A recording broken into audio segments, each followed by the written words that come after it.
L'affaire fait grand bruit dans la capitale ivoirienne. Le concert manqué de l'artiste congolais Koffi Olomide au Palais de la Culture de Trècheville le samedi dernier. À l'origine de cette affaire, une histoire de droit à l'image. Ils m'ont clairement dit qu'ils n'étaient pas du tout intéressés à payer pour filmer et donc qu'ils ne filmeraient pas. Parce que moi j'avais demandé comme il se doit à être payé pour être filmé. J'arrive, je trouve des drones, des grues, qu'on appelle aussi perchi. 6, 7, 8 caméras sur la scène, devant, partout. Comme on en avait parlé avant, j'ai failli même ne pas commencer à chanter. Mais je regardais mon public qui était là, qui vibrait. Je me suis mis quand même à chanter. Le spectacle a quand même commencé. Au bout d'à peu près 40 minutes comme ça, je me suis dit, ok, je vais quand même essayer de voir avec M. Ouattara, qui est le producteur, au sujet de ce filmage qui a lieu, alors que lui m'avait dit qu'il n'y aurait pas de filmage. Faux, rétorquent les organisateurs de Abidjan by Night, un spectacle en couveuse depuis plus de 6 mois. À moi, il n'a fait état nulle part de ce que nous ne devions pas avoir dans la salle, enfin au spectacle, des caméras. Koffi arrive, il fait savoir à Romy qu'il ne souhaite pas être filmé.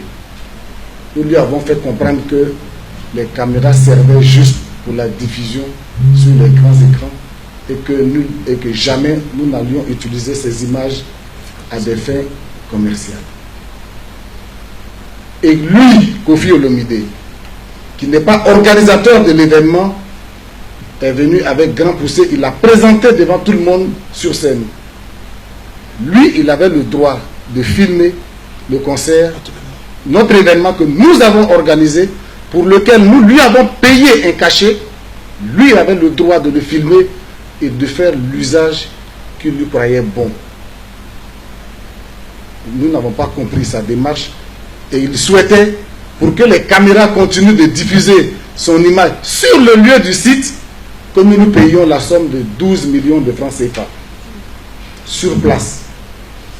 Faute de quoi il interrompait le spectacle, ce qu'il a fait. Pour les organisateurs, de nombreux efforts ont été consentis pour la réussite du spectacle. Les visas que nous avions confectionnés à partir d'ici, Koffi a demandé que nous lui envoyions l'équivalent de 3000 $ pour faire des visas ivoiriens à Kin. On l'a logé où il a souhaité être logé. Nous lui avons payé l'intégralité de son cachet.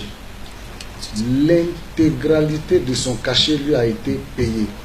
Tous ces caprices-là et bien d'autres, nous y avons accédé parce que nous ne voulions pas du bruit autour de notre événement.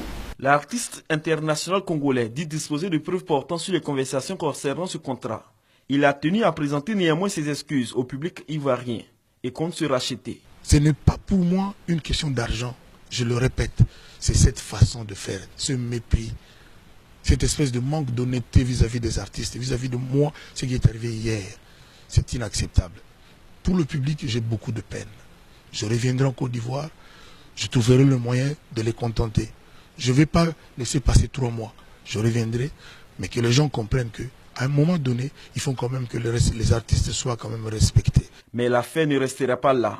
Koffi Olomide a décidé de saisir la justice ivoirienne. Les organisateurs comptent faire pareil. Dramane Ouattara et son équipe souhaitent la réparation des préjudices estimés, selon eux, à 80 millions de francs CFA. Le grand perdant de cette histoire, c'est bien le public ivoirien. Une affaire à suivre donc.